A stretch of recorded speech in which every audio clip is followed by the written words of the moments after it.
restaurado, ele é plenamente restaurado. Mas aquele que se recusa a crer que o Deus Todo-Poderoso é o Senhor, ele é condenado.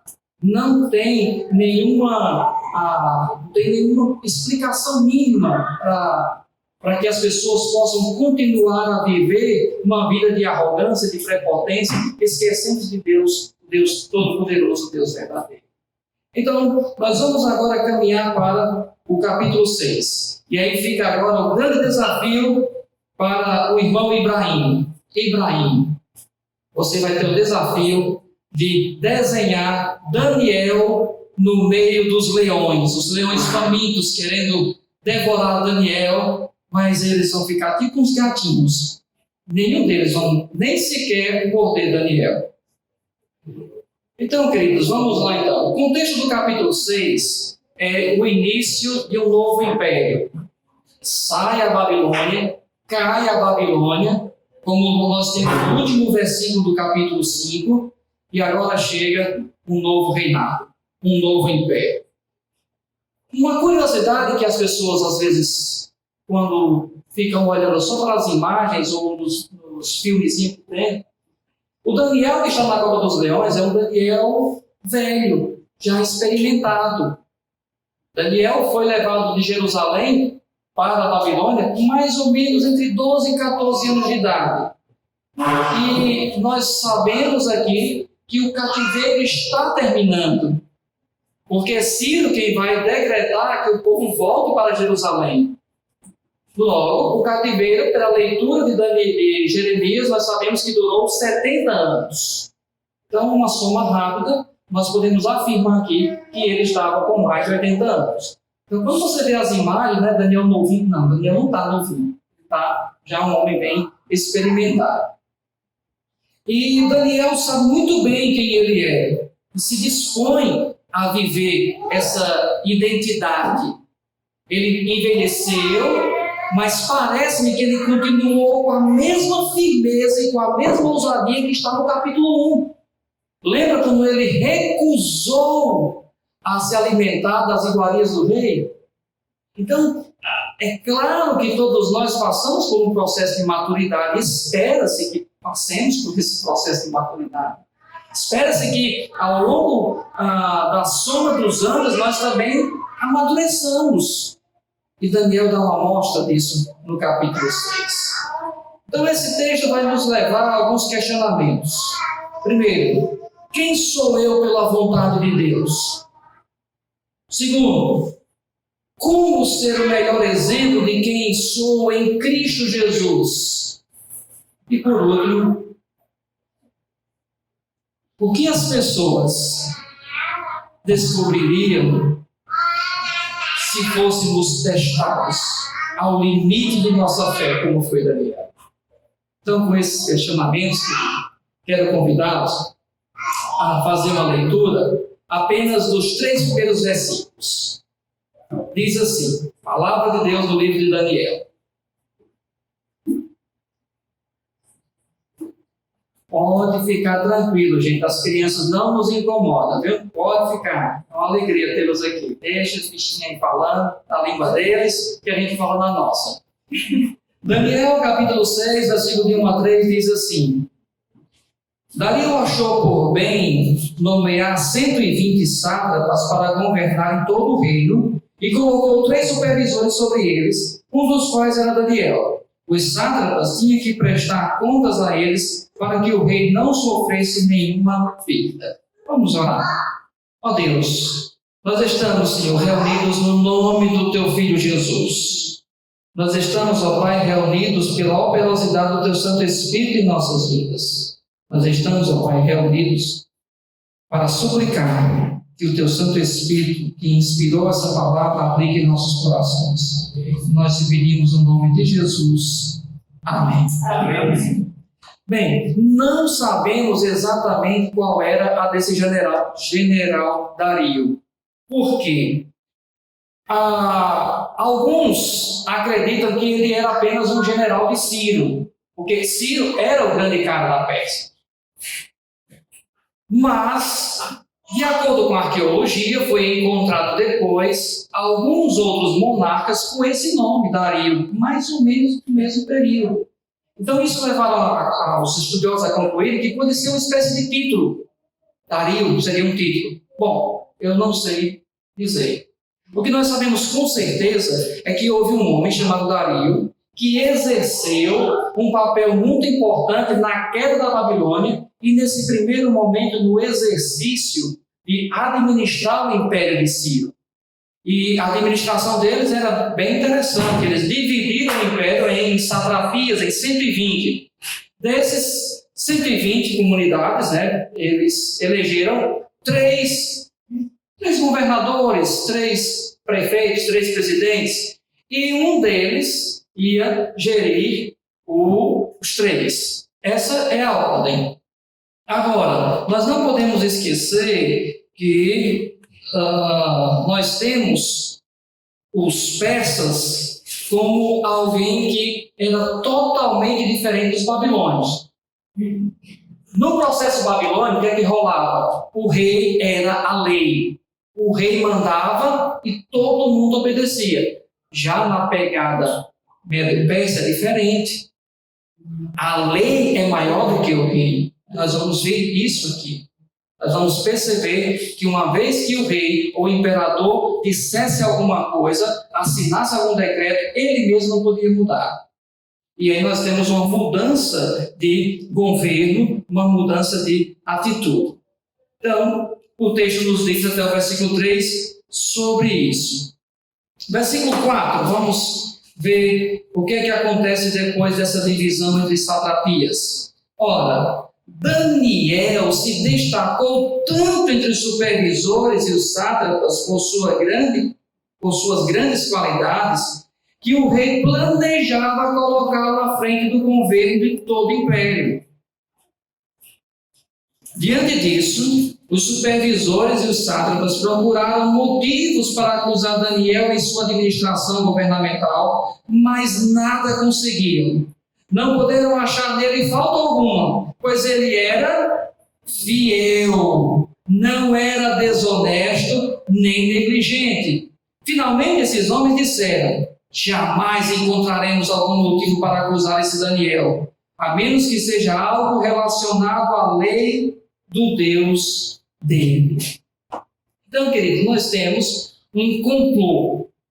Os caras, movidos certamente pela inveja, querem armar uma cilada para Daniel. E aí o texto deixa muito claro que Daniel ele era íntegro, porque ele era fiel. Integridade é um negócio que está em falta no Brasil, minha gente.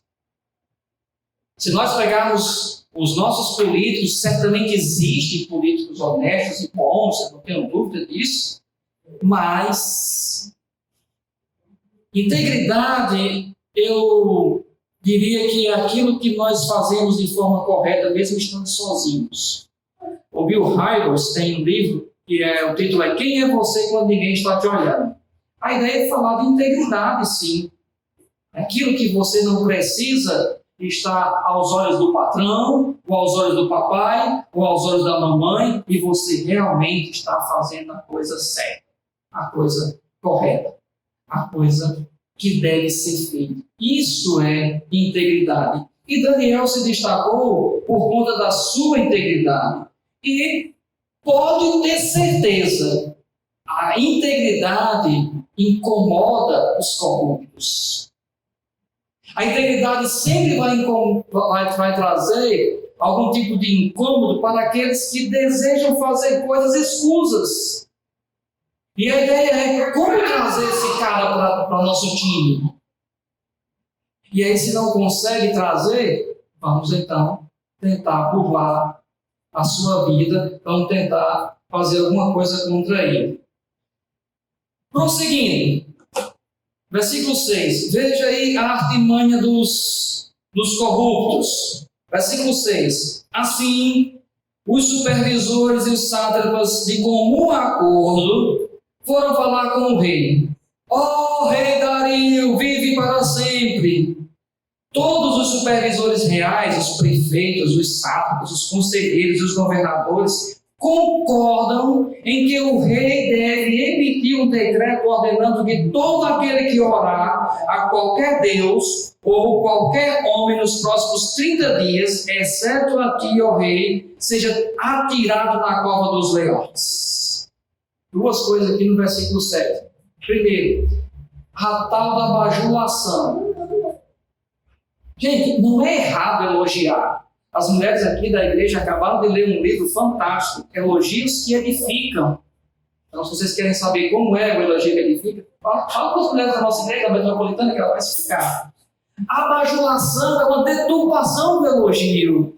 A bajulação é algo que tem alguma coisa por trás. A bajulação, pronto, se alguém que já ouviu, sabe, é o tipo coxinha e doquinha. Que na frente, eis aqui Iago, doutozão, grande protetor dos pobres, quando ele sai, olha, miserável desse, agora deve ser advogado. Essa da bajulação, tem alguma coisa por trás. Esse é um ponto. E o segundo ponto que eu queria destacar no versículo 7 é que a ideia aqui de que o rei permitisse esse decreto para que ele se tornasse uma divindade, nós estamos falando de um povo politeísta, gente. Seria mais ou menos colocá-lo como um dos deuses da multidão de deuses adorados naquela região. Mas era uma questão, primeiro, política. Vamos unificar o império. Todo mundo vai adorar o imperador. E uma questão religiosa. Se alguém tem algum pedido para fazer, o rei tem que saber. E se alguma coisa foi concedida, dê graças ao rei, dê graças ao imperador. Versículo 8 e versículo 9. Agora, palavras do bajulador. Agora, ó rei, emite decreto e assina para que não seja alterado, conforme a lei dos medos e dos persas, que não pode ser revogada. E o rei Dario assinou o decreto. Queridos, a bajulação é uma forma de manipulação. Talvez a forma mais baixa que existe de manipular. Você quer conseguir algo e você vai bajulando. Cuidado. Não é uma postura que cai bem ao crente fiel. Vamos então ver o que dizia o decreto, versículo 10 em diante, até o 18. Vamos dar uma... Quando Daniel soube que o decreto tinha sido publicado, foi para casa, para o seu quarto, no andar de cima, onde as janelas davam para Jerusalém, e ali fez o que costumava fazer. 3 vezes por dia ele se ajoelhava e orava, agradecendo ao seu Deus. Aí não dá para a gente passar daqui, gente. Saiu o decreto. Se alguém estiver orando, vai ser jogado na cova dos leões. O que Daniel vai fazer? Vou orar. Mas não foi uma atitude de desespero. O texto deixa claro que era algo costumeiro. Foi para o seu quarto, para o andar de cima, faz o que costumava fazer. A oração fazia parte do dia a dia, da vida de Daniel. De frente para Jerusalém, porque Daniel ainda entendia que o Senhor, que era todo-poderoso, deveria ser honrado. E a maior honra que poderia acontecer era o povo do exílio retornar para Jerusalém. Nós vamos ver no capítulo 9 que ele descobriu, lendo o profeta Jeremias, que ia durar 70 anos.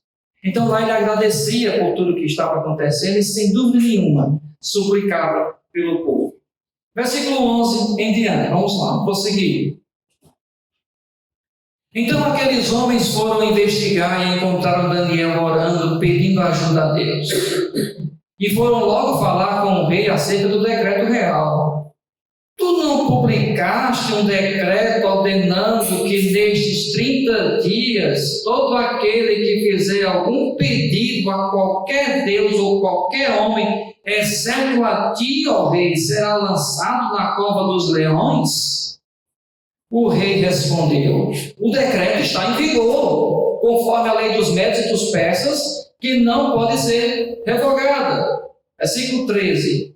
Então disseram ao rei: Daniel, um dos exilados de Judá, não te dá ouvidos, ó rei, nem ao decreto que assinaste. Ele continua orando 3 vezes por dia.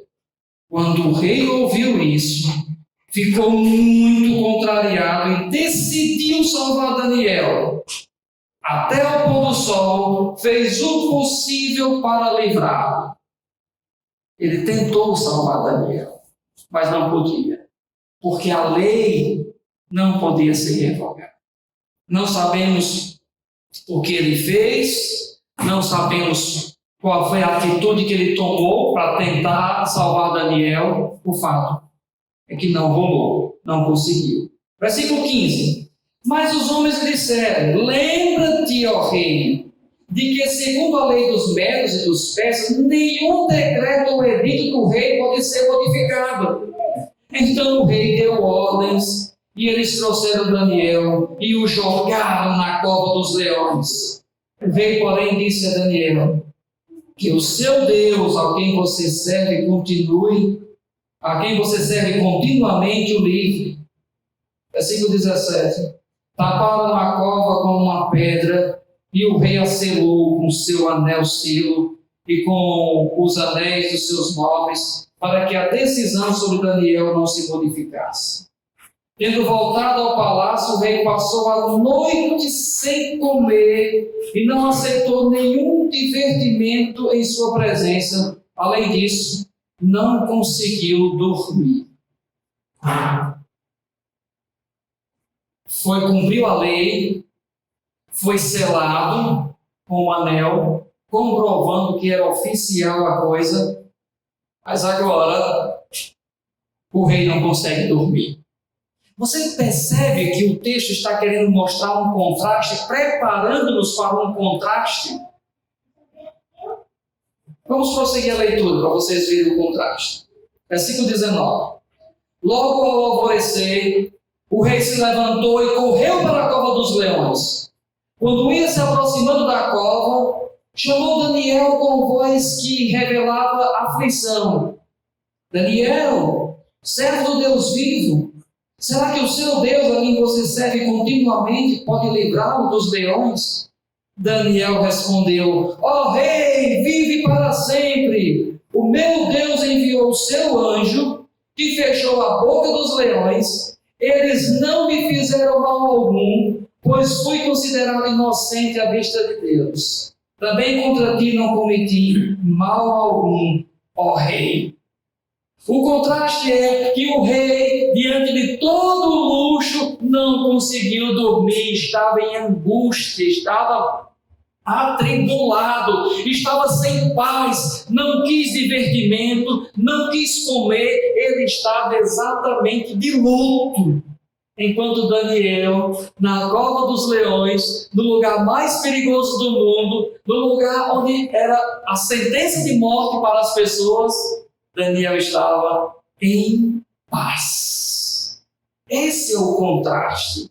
Que aquele que conhece e serve ao Deus verdadeiro, mesmo em circunstâncias limites, ele está em paz. Queridos, quando a gente estuda a história da igreja, tem 2 histórias que me impactam bastante. Toda vez que eu falo sobre elas, eu me emociono.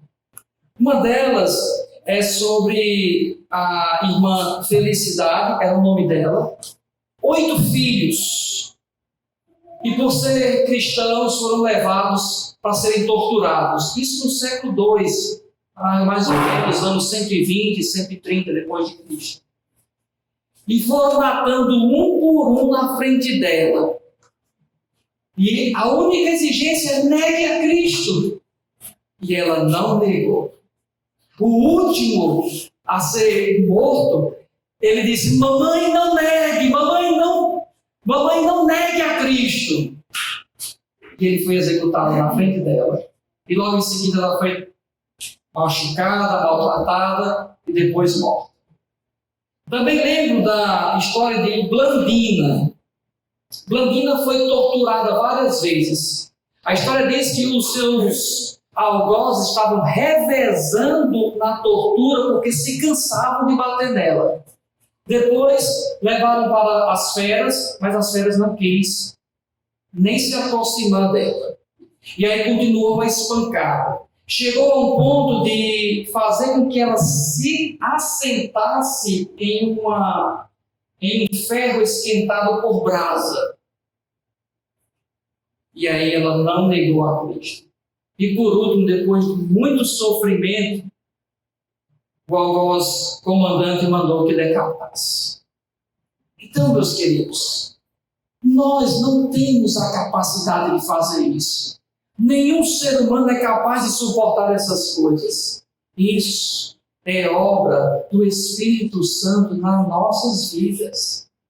Agora, quando nós pegamos esses exemplos extremos de Daniel, de Blandina, de felicidade, não é para que sejamos constrangidos, não. A ideia não é constrangê-los. A ideia é mostrar que por muito pouco nós negamos a Cristo. Por muita pouca coisa nós vacilamos. Por muita pouca coisa a nossa fé ela é fluida, ela é aguada, ela se desfaz por muito pouco. O nosso desafio não é imitar Daniel.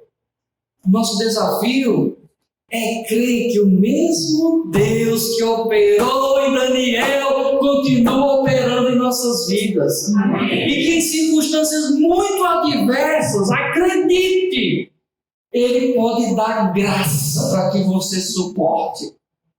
É isso que é fé. Sabe qual é a doideira mesmo da fé desses últimos dias, da fé evangélica? Foi a separação entre fé e fidelidade. Por exemplo, quando nós pegamos o texto grego, eu não sei, irmãos, grego, mas por força da profissão a gente tem que entender algumas coisas. O termo fé é pistes, que significa tanto fé, você acreditar, confiar, como também fidelidade, como obedecer. Então, quando nós dissociamos fé e fidelidade, nós temos um problema, que é o grande problema da igreja hoje. Eu tenho fé em Cristo, eu acredito em Jesus, Jesus é o meu Salvador, mas não obedece. Não obedece a palavra, não obedece a liderança, não tem nenhum tipo de reflexo de obediência. Então, queridos, é um problema. Porque quando nós dissociamos fé e fidelidade, nós, de forma muito fácil, nós negamos a Cristo. E achamos que continuamos com fé nele. Esse é o problema. Mas vamos prosseguir. Deixe-me terminar a exposição e depois tirar alguns lições falando disso. Versículo 19 diante, eu já estou no versículo 23. O rei muito se alegrou e ordenou que tirassem Daniel da cova.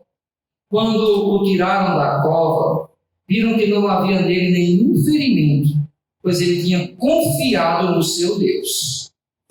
E por ordem do rei, os homens que tinham acusado Daniel foram atirados na cova dos leões, junto com suas mulheres e os seus filhos. E antes de chegarem ao fundo, os leões os atacaram e despedaçaram todos os seus ossos. Aí temos que parar bem aqui, né? Porque a nossa mentalidade cartesiana do século XXI, olha isso que acha isso é um absurdo. Mas, meus queridos, deixem-me dizer algumas coisas.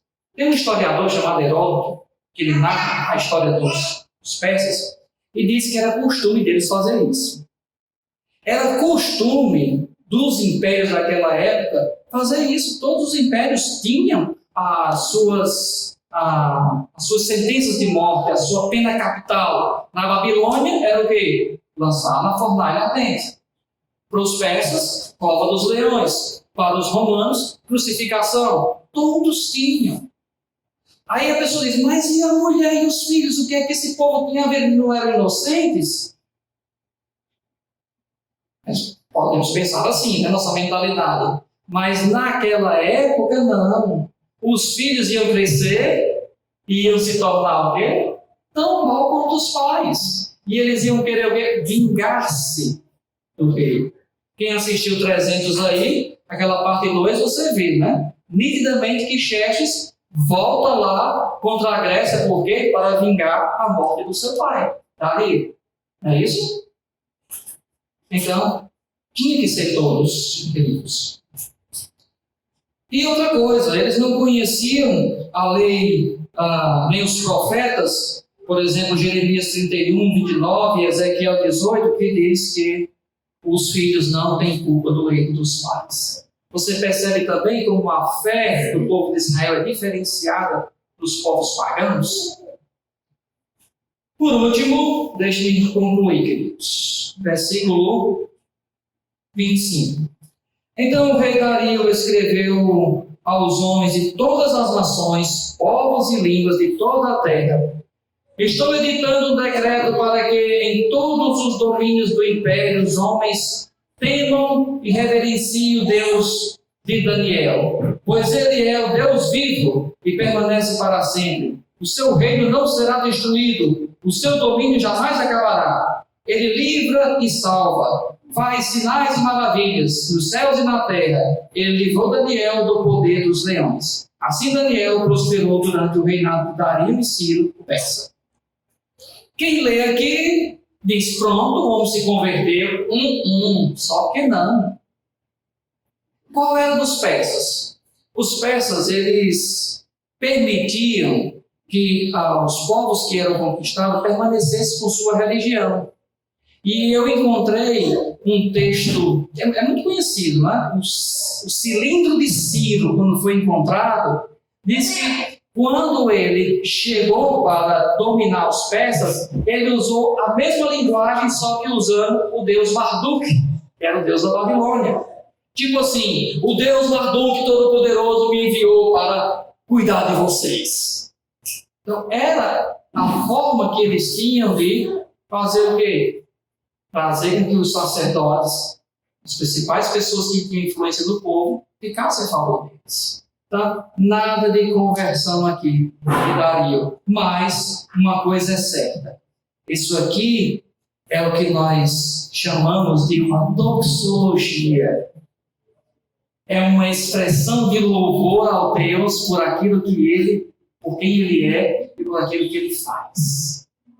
A pegada do Novo Testamento, e você vai ver várias vezes Paulo fazer isso, é o Deus nos desafiando a sermos uma doxologia viva. Onde passarmos, adorarmos a Deus e expressarmos aquilo que Ele fez em nossas vidas. Então, queridos, vamos aqui para algumas lições. Primeira delas, ouse ser firme na relação com o mundo. É comparado a uma canoa na lagoa. Preste atenção, que agora o bagulho é doido. Ó. A relação com o mundo, ela é comparada com uma canoa na lagoa. Canoa na lagoa não tem problema nenhum, tem? Não. Mas a lagoa dentro da canoa. Esse é o problema. Então, nosso relacionamento com o mundo é esse. Nós não temos problema nenhum de trabalhar, de servir ao mundo. Não temos problema, Bia. Agora, se o mundo entrar dentro de nós, começar a dominar a nossa mente, começar a dominar o nosso coração, aí sim. É o que a Bíblia chama de mundanismo. É isso. Mas para muitos crentes, mundanismo é você ir para o cinema, jogar bola. Não é mundanismo isso, gente. Mundanismo é você assimilar com um estilo de vida a filosofia do mundo. Analogicamente, não é problema o crente estar no mundo, mas o mundo no crente. O crente deve interagir com a cultura, pois a palavra de Deus tem poder para transformar as pessoas. Agora, há limites para sermos sal e luz. Quem serve aqui e é funcionário público sabe do dilema que é o desejo de você evangelizar e não consegue. Sabe por quê? Porque há limites para ser sal e ser luz. Daniel não conseguiu influenciar os sátrapas. Daniel, grande homem de Deus, que a gente não tem nenhuma crítica a Daniel em nenhum momento, não conseguiu influenciar. Há limites, gente. E nós fazemos o quê? Nós esperamos no Senhor. Continuamos dando o testemunho, vivendo de forma íntegra. Essa é a nossa relação com o mundo. Segundo, ouse ser firme na oração.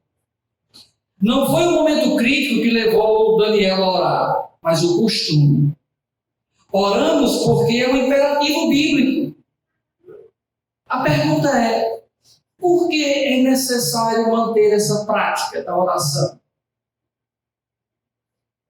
E eu entendo aqui, e eu faço agora a leitura quase que ipsis literis daquilo que o Dr. Herbert Campos Jr. escreve.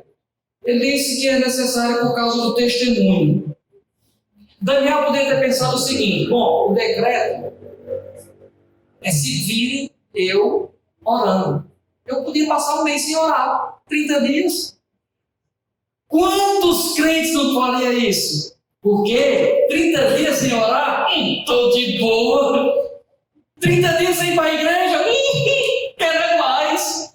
30 dias sem louvar o Senhor, um ano sem entregar o dízimo, beleza.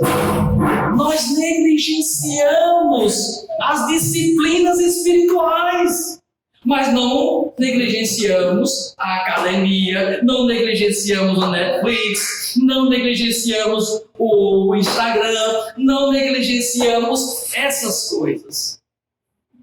Ouse ser firme na oração, é você desenvolver uma disciplina diária de orar ao Senhor. E acredite, crentes, olha aqui para mim. Vai chegar um momento que vocês vão dizer assim: eu acho que eu não sei orar. Vocês já ouviram isso em algum lugar? Quando os discípulos chegaram e disseram: Senhor, ensina-nos a orar. Eles eram judeus, eles sabiam. É assim, gente, às vezes a gente se sente fracassado, humilhado diante de Deus. Mas acredite, é nesse ponto bem aí que o Senhor quer que cheguemos para ele. Ouse ser firme na oração para dar um bom testemunho, gente. Seria uma covardia se Daniel tivesse feito isso. Não, eu não vou mais orar. Um homem de 80 anos se acovardar, se amedrontar por causa disso. Também ele orava por causa da intercessão. Certamente suplicava por misericórdia. Misericórdia para o povo, misericórdia porque o cativeiro estava chegando ao fim. E uma outra coisa, certamente ele orava por si próprio. Orava por seu fortalecimento. Romanos 8 diz que o Espírito Santo intercede por nós quando nós não sabemos pedir. Precisamos orar constantemente, segundo o próprio Jesus nos ensinou, para não cair em tentação. Para não cair em tentação. E aí, queridos, seja lá qual for a sua luta, entregue ao Senhor e ore. Seja lá qual for. É um clique no celular, numa hora onde não devia. É um clique numa tela onde não deveria de jeito nenhum. Segura a sua onda. Peça ao Senhor força. A verdade é que a oração de Daniel não o livrou da cilada, mas deu condição de suportá-la. Essa é a verdade. É disso que nós estamos falando. Daniel orava costumeiramente. Será que Daniel não percebeu? Achava esquentando? Será que o cara com 80 anos tinha servido outros reis, não sabia que estava acontecendo, estava rolando alguma coisa? Ele sabia. Mas aprove a Deus não livrá-lo. Mas com certeza Deus deu a condição de suportar. Por último, ouse ser firme na exaltação ao Senhor. Daniel exalta o livramento divino, no versículo 22. A glória da situação é dada a Deus e não a Daniel. Por favor, meus irmãos, quando vocês forem dar aula para criança, pelo amor de Jesus Cristo, primeiro, não fique fazendo medo das crianças. Cuidado, o olhinho no que vê. O Salvador do céu está olhando para você. A gente sai de casa, sai daqui morrendo de medo. Deus sabe. Ponto 1. Ponto 2. Vai ensinar sobre Daniel. Daniel é um exemplo, sim, mas não tire só questões morais. A gente não está falando de uma moralidade aqui, não. Nós estamos falando de que o Deus a quem servimos, ele tem poder para isso. Ele exige de nós integridade. E acredite, é uma integridade leve. Leve. Então, se nossa vida estiver comprometida com o louvor de sua glória, seremos para os outros a manifestação da graça de Deus operando em nós e através de nós. Como eu disse, é uma doxologia, um convite para que as pessoas glorifiquem a Deus por causa dos seus feitos. Tudo existe para chamar a atenção para a majestade de Deus. Tudo que aconteceu no livro de Daniel é com o propósito de dizer que existe um Deus soberano sobre todas as coisas. Se os irmãos creem assim, dizem amém. Amém. Por último, eu queria só falar que há alguns paralelos interessantes em Daniel com Jesus. Primeiro, tramaram contra Daniel e também contra Jesus. Segundo, conspiraram contra Daniel e também contra Jesus.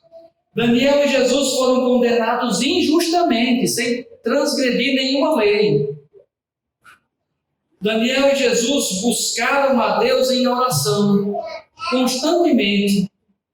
Daniel e Jesus foram fiéis a Deus, mesmo no momento de maior dor e sofrimento. Daniel e Jesus tiveram as suas covas, suas sepulturas seladas. E por último, eu quero destacar a diferença. Daniel foi libertado. Jesus não foi libertado. Ele precisou morrer para salvar a mim e a você. Ele precisou sofrer a punição do meu pecado e do seu pecado. Essa é a grande diferença.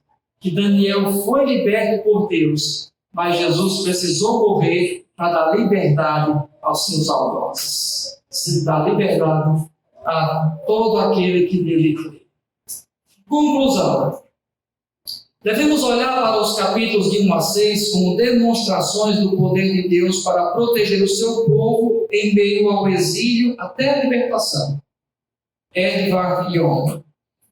Devemos ter a mesma confiança do cuidado divino no mundo até sermos levados desse mundo para a presença de Deus. Agora eu queria pedir que você baixasse a sua cabeça e ouvisse atentamente a aplicação dessa mensagem. Primeira delas, como tem sido o seu relacionamento com o mundo? Você tem influenciado o mundo ou o mundo tem influenciado a sua vida? Você flerta com o mundo? Você tem amizade com o mundo? Segundo, como tem sido o seu relacionamento com Deus? Insossa? Fria? Legalista? Ou um relacionamento de graça? De leveza? De alegria de saber que serve ao Deus Todo-Poderoso? Por último, como tem sido o seu relacionamento com Jesus? De fé, fidelidade e compromisso? Que o Senhor Jesus nos ajude e o Espírito Santo nos capacite a ser ousados e firmes em Deus, em nosso Senhor Jesus Cristo. Amém. Vamos cantar?